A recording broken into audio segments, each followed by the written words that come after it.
Well, the question is, he wants to know if you have any evidence to prove that just because he's physically in Canada, that your Constitution and laws apply to him.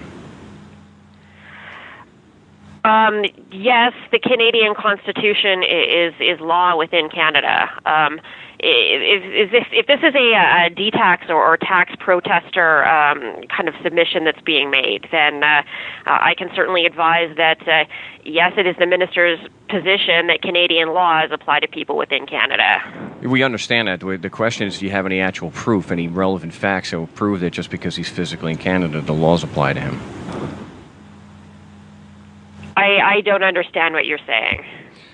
Well, I'm just taking your claim that you believe that the laws apply to him. I'm asking you if you have any proof of that. So is it just because he's physically in Canada, you say the laws apply to him. I'm asking if you have any proof to back up that claim.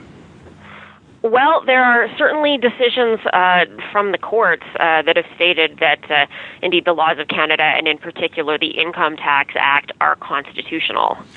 I understand. That's just a legal opinion. I'm asking you if there's any actual evidence to back up the claim that just because he's physically in Canada, that the Constitution and laws apply to him.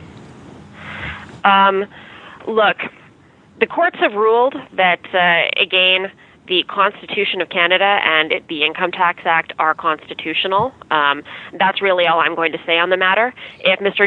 has any further inquiries on that point, I would encourage him to send me something in writing. Okay, that could be done. However, you seem to be confusing an issue of fact with an issue of law. The courts make rulings on issues of fact that are fact-specific to that particular case. It's got no application to this particular one.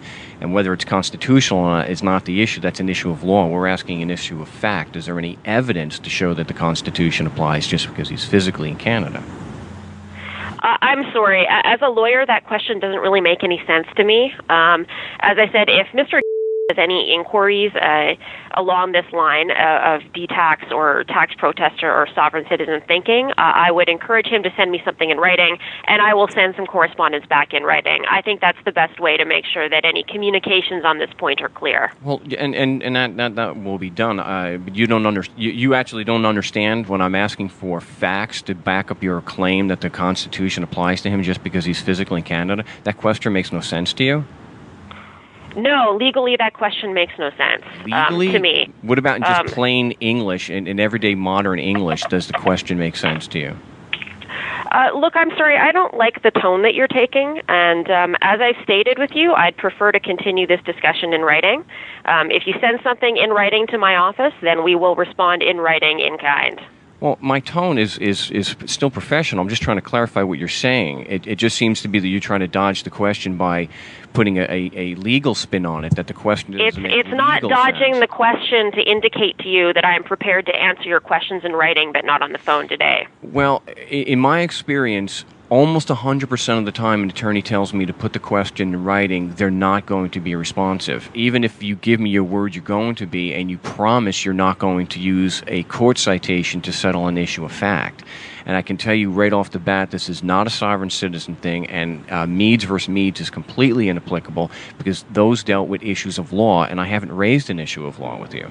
I'm only raising an issue of fact. By speaking about the application of the Constitution, that absolutely is an issue of law. The Constitution is a law.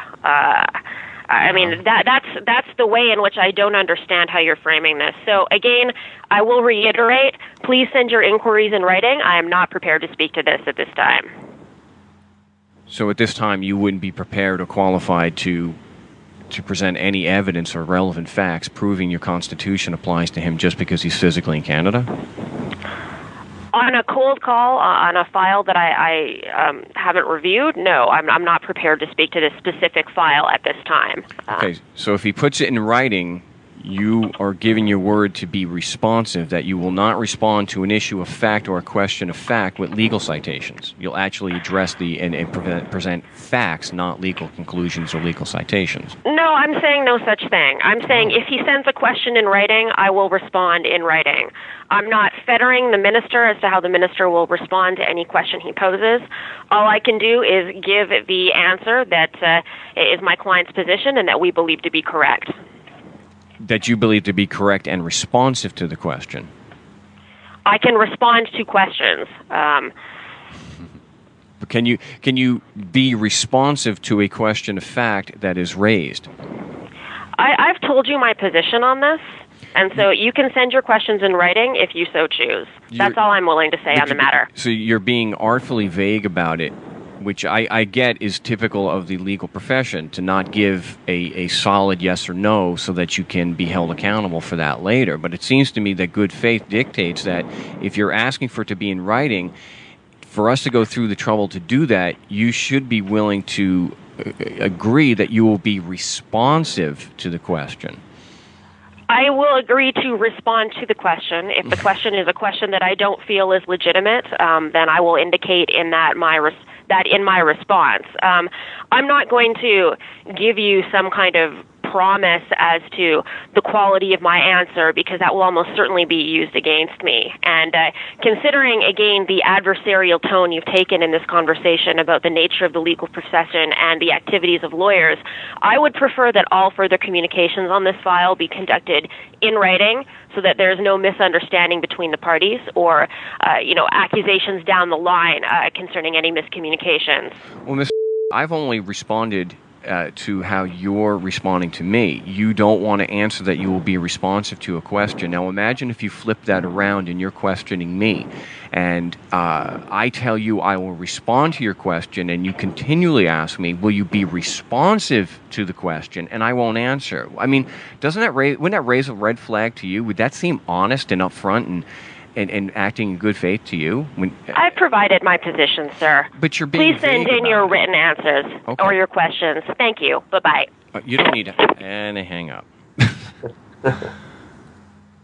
She would not say yes or no that she would be responsive if you put it in writing. Yeah. Oh, my